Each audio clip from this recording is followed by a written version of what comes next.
Matibay na bahay ba ang hanap mo? As in strong built and time-tested?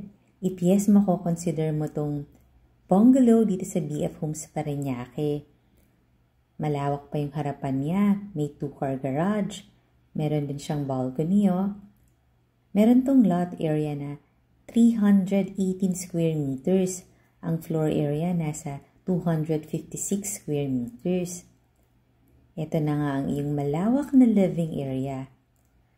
Nasa loob din to ng safe, gated, and flood-free subdivision. Semi-furnished pa to. Meron kang family area dito. Malapit siya sa lanay. Tapos, meron siyang 2 kitchen, parehong maluwag. Ito naman ang iyong helper's room na talagang sizable.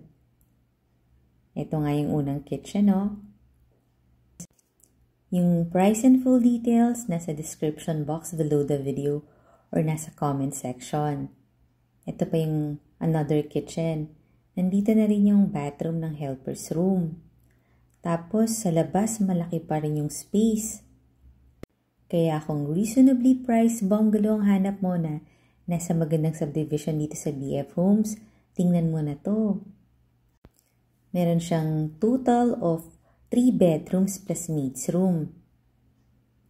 Clean title din to.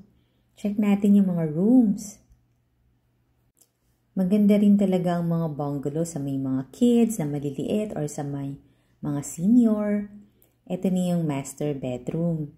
Meron siyang own bathroom. Tapos another 2 bedrooms dito sa labas na may common bathroom. Sizable din naman yung mga bedrooms niya. O diba maluwag yung bedroom? Yung number ko nandyan din sa description box. Kung gusto mong tingnan to, tawag ka lang. And follow and subscribe ka na rin kasi marami pa tayong mga nice houses na pwede mong pagpilian. Yung common bathroom niya talagang maluwag. Ganun talaga yung mga dating bahay. Tsaka ito yung mga hindi tinipid sa materyales. Kaya naman naging matibay ang bahay. Ang luwag pa dito, oh. Call me for viewing na ha. Thanks for watching.